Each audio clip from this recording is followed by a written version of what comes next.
अगर मैं आपसे कहूं कि 5 चाय पत्ती कंपनियों के नाम बताइए तो शायद आप इनका नाम लेंगे। अगर मैं आपसे पूछूं कि 5 साबुन या शैम्पू बनाने वाली कंपनियों के नाम बताइए तो आप शायद इनका नाम लेंगे। और अगर मैं आपसे कहूं कि डिटर्जेंट या डिश वॉशर प्रोडक्ट बनाने वाली कंपनियों के नाम बताइए तो शायद आप इनका नाम लेंगे। और भी ऐसे सैकड़ों प्रोडक्ट हैं जिनका लगभग हम सब डेली उपयोग करते हैं और वो सारे आइटम हैं ये।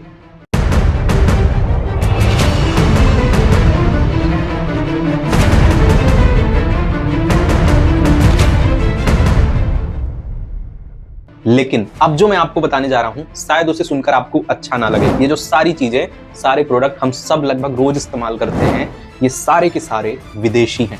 हाँ, ये सारे आइटम बनाती है विदेश की एक कंपनी जिसका नाम सुनकर तो आपको लगेगा कि ये हमारे ही देश की कंपनी है, लेकिन ऐसा नहीं है। इस कंपनी का नाम है हिंदुस्तान यूनिलीवर।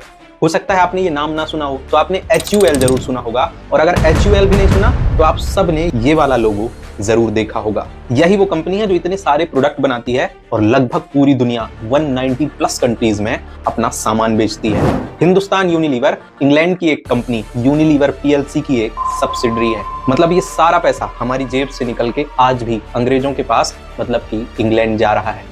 देखा आपने अंग्रेज कितने होशियार हैं, पहले पूरी दुनिया पर कब्जा करते हैं, वहां राज करते हैं, शासन करते हैं और अपनी चीजों को लग्जरी बता के उस देश के लोगों को उन चीजों की लत लगवाते हैं और फिर उस देश को पूरी तरह से लूटने के बाद उसे तबाह करके छोड़कर चले जाते हैं। और फिर उन देशों के आप और हम जैसे बेवकूफ लोग सारी जिंदगी अपनी जेब से पैसे देकर उनका सामान खरीदते हैं और अपने आप को बड़ा मॉडर्न समझते हैं। ये बेवकूफ शब्द मैंने जानबूझ के कहा है। क्यों? क्योंकि उन्होंने हमें अपना सामान खरीदना तो सिखाया ही है। एक चीज और हम सबके दिमाग में ठूंस के चले गए हैं कि आप खुद अपना सामान मत बनाना, हमारी कंपनियों में, सरकारी दफ्तरों में केवल नौकरी करना, नौकर बन के रहना। हमारे दिमाग से ऐसी थिंकिंग छीन ली गई है कि हम यूनिलीवर जैसी कंपनी बना भी तो सकते हैं, हम गूगल, अमेजॉन जैसी बड़ी बड़ी कंपनियां बना भी तो सकते हैं, लेकिन नहीं, हम सबके दिमाग में भर दिया गया है कि हमें तैयारी करनी है, चाहे सरकारी नौकरी की, चाहे गूगल में काम करने की, अमेजॉन में काम करने की, या हिंदुस्तान यूनिलीवर जैसी बड़ी जाइंट कंपनियों में नौकरी करने की। आपको सच बताऊं तो हमें कुछ खास लोगों के द्वारा बेवकूफ बनाया जा रहा है। हमारी ताकत और हमारे ज्ञान को मामूली जगहों पर लगवाकर हमें कुछ बड़ा करने से रोका जा रहा है। हम सब क्यों ऐसी हिंदुस्तान यूनिलीवर जैसी बड़ी जाइंट कंपनी नहीं बना सकते? हमें सिर्फ क्यों इनमें नौकरी करने के सपने दिखाए जाते हैं? ये सब कुछ जानेंगे इस वीडियो में, लेकिन पहले हम यूनिलीवर नाम की इस कंपनी की कहानी जानते हैं कि आखिर इसने इतना बड़ा साम्राज्य कैसे खड़ा किया। इस साम्राज्य को खड़ा करने में कौन कौन सी मुसीबतों का सामना करना पड़ा और कौन कौन सी स्ट्रेटजी अपनाकर आज ये 190 से ज्यादा देशों में अपना व्यापार कर रही है।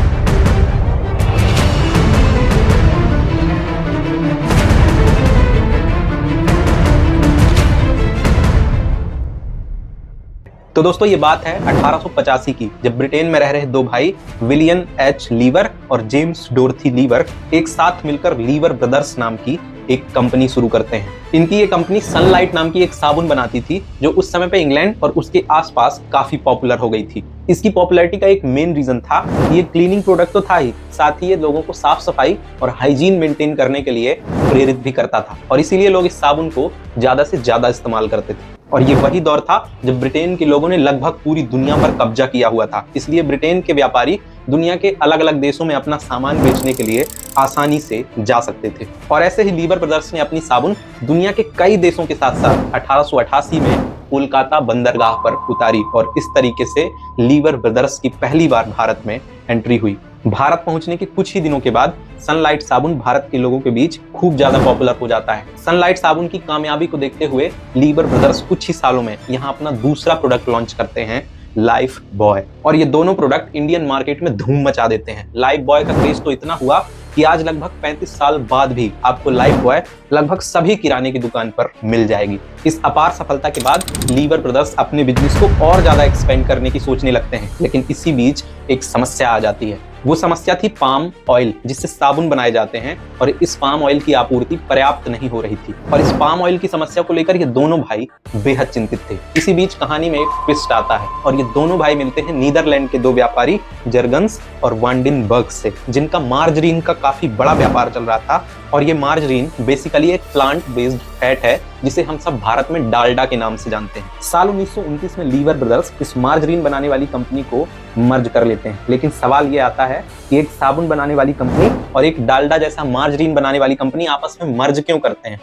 तो इसका जवाब है वही समस्या, पाम ऑयल। क्योंकि साबुन बनाने के लिए भी पाम ऑयल लगता है और मार्जरीन बनाने के लिए भी। पर उन दिनों पर पाम ऑयल की समस्या इतनी बढ़ गई थी कि ना तो लीवर ब्रदर्स को ठीक से मिल रहा था और ना ही मार्जरीन बनाने वाली कंपनी को। ऐसे में इन दोनों कंपनियों ने आपस में मर्ज किया और अपने रिसोर्सेस और रेवेन्यू का इस्तेमाल करके एक बहुत बड़ी जगह में पाम ट्री प्लांटेशन करवाया।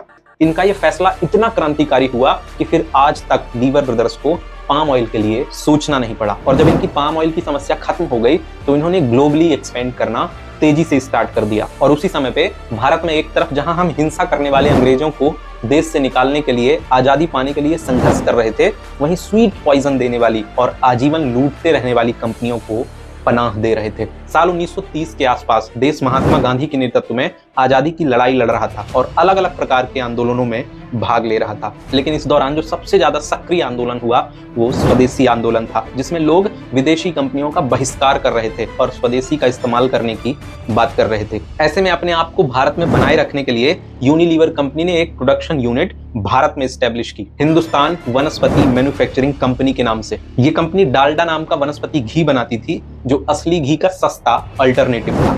अब डालडा भारत में कितना मशहूर हुआ था ये बताने की जरूरत बिल्कुल नहीं है। अगर आप 2010 से पहले पैदा हुए हैं तो आपने निश्चित डालडा की पूरी कभी न कभी जरूर खाई होगी।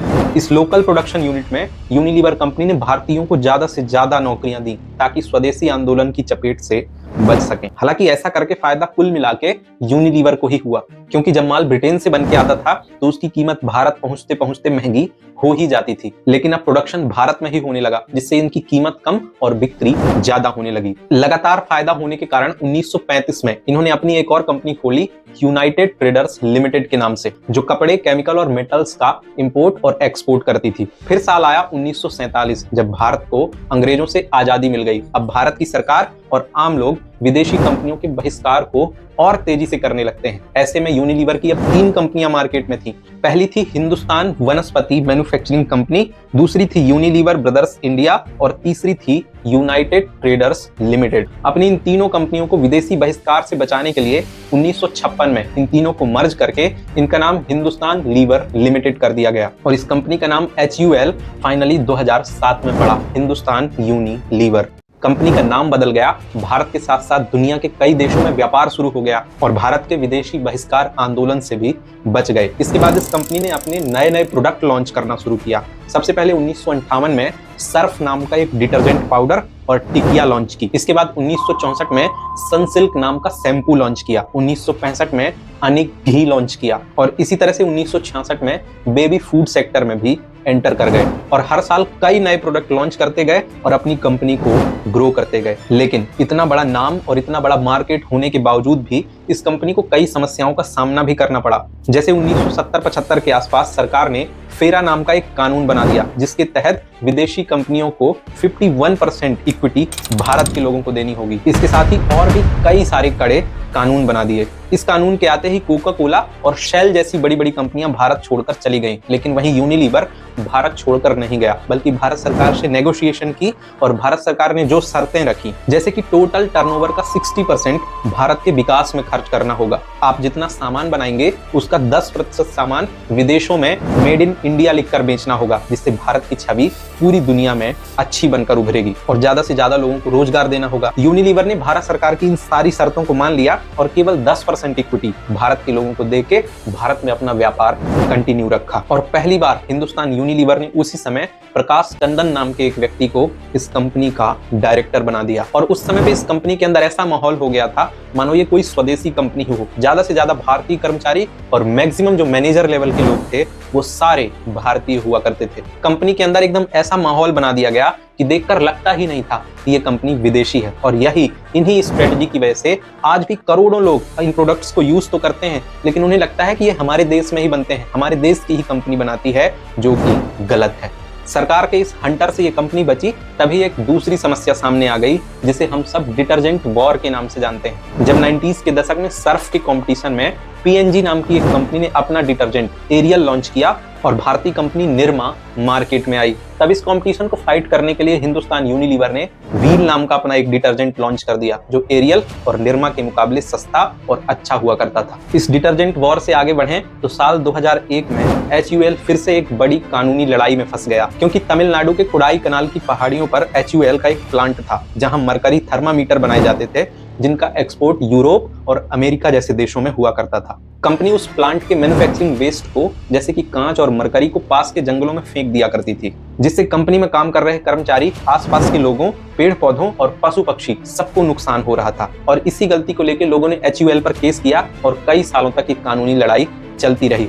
फिर कोर्ट के आदेश के बाद कंपनी ने जंगल से वो सारा वेस्ट मटेरियल इकट्ठा करके अमेरिका रिसाइकल होने के लिए भेज दिया, और जिन जिन लोगों को इससे नुकसान हुआ था उन्हें मुआवजा भी दिया गया। इसके बाद कंपनी इस केस से बाहर हो गई और उस प्लांट को हमेशा के लिए बंद कर दिया गया। कंपनी पर इतनी सारी समस्याएं आ रही थी, लेकिन इसका मतलब ये नहीं कि कंपनी डूब रही थी। ये समस्याएं तो कंपनी के एक छोटे से हिस्से में थी। ये एक जायंट कंपनी है और इसी दौरान इस कंपनी ने Brooke Bond, Red Label, Lipton, Pond's जैसी कंपनियों को एक्वायर कर लिया। हमाम साबुन के लिए फेमस टाटा ऑयल मिल को एक्वायर कर लिया। लैक्मे जैसी बड़ी कंपनी टाटा जी से ले ली, और किसान केचप और कैडबरी की डॉलोप्स आइसक्रीम को भी एक्वायर कर लिया। तो देखा आपने कितनी सारी अलग अलग स्ट्रेटजी की मदद से यूनिलीवर कंपनी भारत में आ रही समस्याओं का समाधान भी निकाल रही थी और दूसरी तरफ अपने आप को ग्रो भी कर रही थी। इसके बाद अभी कुछ साल पहले इसका एक बेहद फेमस प्रोडक्ट था फेयर एंड लवली। इसके नाम पर कुछ लोगों ने केस कर दिया कि इस फेयर शब्द से लोगों को दिक्कत थी। कंपनी ने इस चीज का भी समाधान निकाला